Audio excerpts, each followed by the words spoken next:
The Insect Cavalier's Prologue.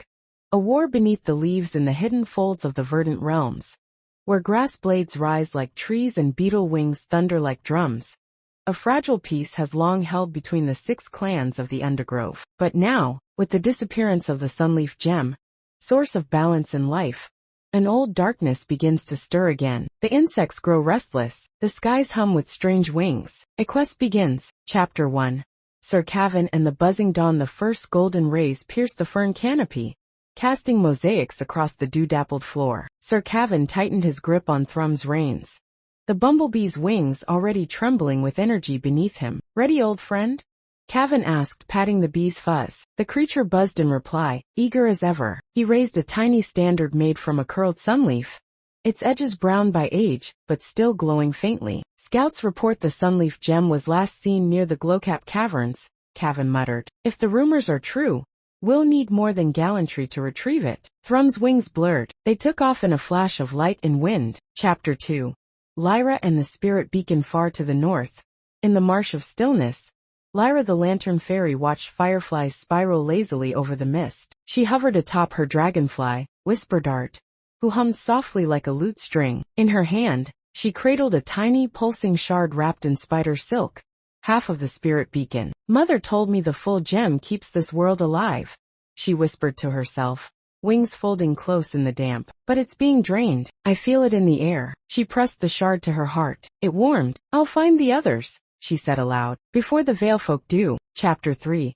Clash in the arena. "You're slow, Flint," barked the larger of the 2 beetle riders as his lance splintered against Flint's shield. Flint gritted his teeth, twisting the reins of his beetle to sidestep. "Not slow," he growled, "just patient." He jabbed forward with a short spear, a blur of motion, and sent his opponent flying off his saddle. The crowd of centipedes and caterpillars screeched with excitement. Lord Thornhelm, watching from the shaded perch above the arena, raised a hand. "Flint of Hollowtwig," he boomed, "you've earned your pardon and a quest." Flint spat in the dust, then tied his brother's pendant tighter around his gauntlet. "What do you need?" he asked. Thornhelm smiled grimly. "A gem, a ride, and revenge." Whisperit's caravan rain pattered softly against leaf umbrellas as Whisperit's caravan crept over the stones. His snail's slime trail glowed faintly in the stormlight. "Steady glimmer," he murmured to the snail. "Old paths hold secrets and traps." A scout fairy flew up beside him, wings slick. "They say the Veilfolk have stolen the gem to wake the Thorned One." Whisperet sighed, tapping his acorn staff. "Then we must wake older things." He turned to the moss-carved runes on the snail shell,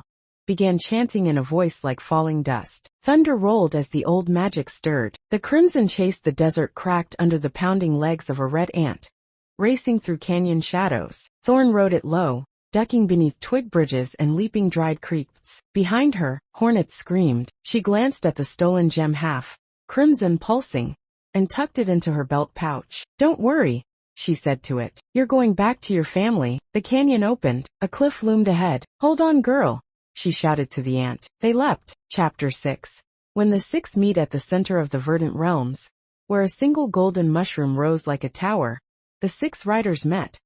Kavin on his bee, Lyra glowing beside him, Flint astride his war beetle, Thorn wiping sweat from her brow. Flint astride his war beetle, Thorn wiping sweat from her brow. Whisperet perched serenely on Glimmer, the snail humming low magic. Together they placed their shards. The Sunleaf Gem reformed in a flash of blinding light. Vines unwound, flowers bloomed, the ground pulsed with rebirth. From the shadows a hiss rose. "You are too late," came a voice like splintered bark. A great insect, part mantis, part shadow, emerged. Kavin lowered his lance. "Maybe, but we brought the dawn with us." Epilogue. Peace beneath petals. The Thorned One was sealed beneath the worldroot, and the gem returned to its altar. The insects sang again, the skies cleared, and the 6 heroes? They rode off, tiny figures, forever etched in the legend of